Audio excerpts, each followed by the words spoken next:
Greetings everyone, Scott Richardson, Dan Brown from Richardson Capital Management, here to provide the August 2023 Economic and Investment Update.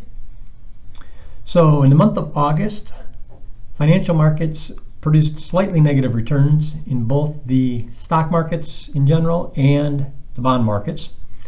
Nothing too exciting during the month that really caused the downdraft in stocks, other than the fact that we've had a pretty significant run up the first 7 months of the year leading into August, and in our opinion it felt like things just kind of took a little bit of a pause. Interest rates rose slightly during the month, and as a result bond prices went down a little bit. One of the noteworthy items on the bond market side was on August 1st, Fitch Ratings, which is a credit rating agency, downgraded the creditworthiness of U.S. Treasury securities. The financial markets reacted negatively initially to this news, but it took only a couple of days before things seemed like it stabilized and really treated it as more of a non-event. The primary reasons that they downgraded the U.S. debt are associated with the fact that we have these continuing issues with the debt ceiling and the fact that our Congress can't come up with any agreements and always wait until the 11th hour to try to come up with some patchwork situation to get things fixed.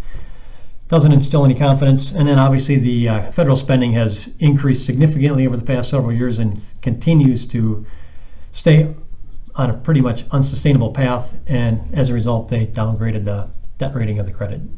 Later in the month, the two of the larger credit agencies, Standard & Poor's and Moody's, downgraded the credit rating of several of the regional banks, and they cited concerns about commercial real estate and the fact that the values have dropped and they might be sustaining some losses from those.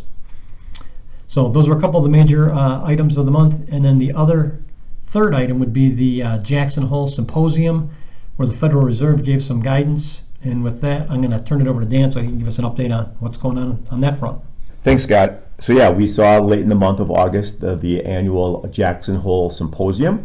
And the Fed has used this gathering historically to kind of signal long-term expectations for monetary policy. Mm-hmm. And we heard a fairly neutral, balanced speech from Fed Chairman Jerome Powell. Really no surprises there. They still stuck to their mandate of being data dependent and still focused on inflation.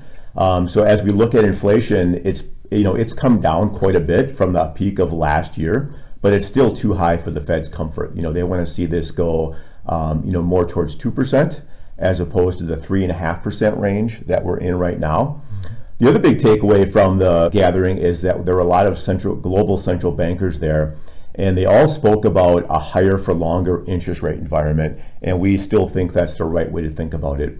So if we think back to the beginning of this year, there were a lot of market expectations that the Fed would begin cutting rates at some point this year.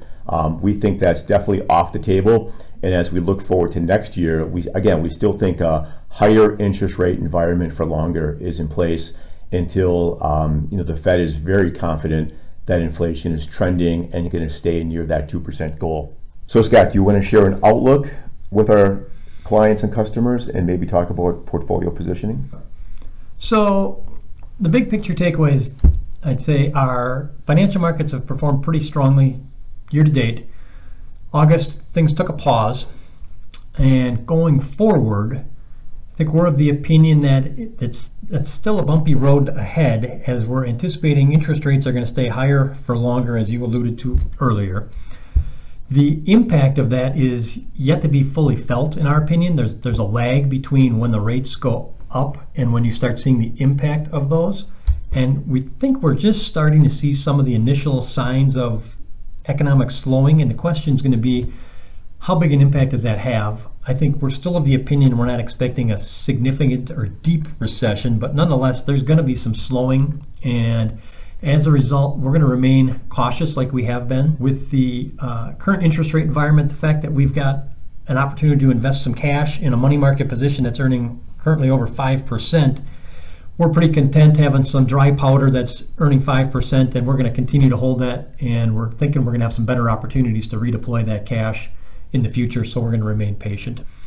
So with that, as always, if anyone has any questions or concerns, please don't hesitate to reach out to us. And again, as always, thank you for all of your continued trust and support.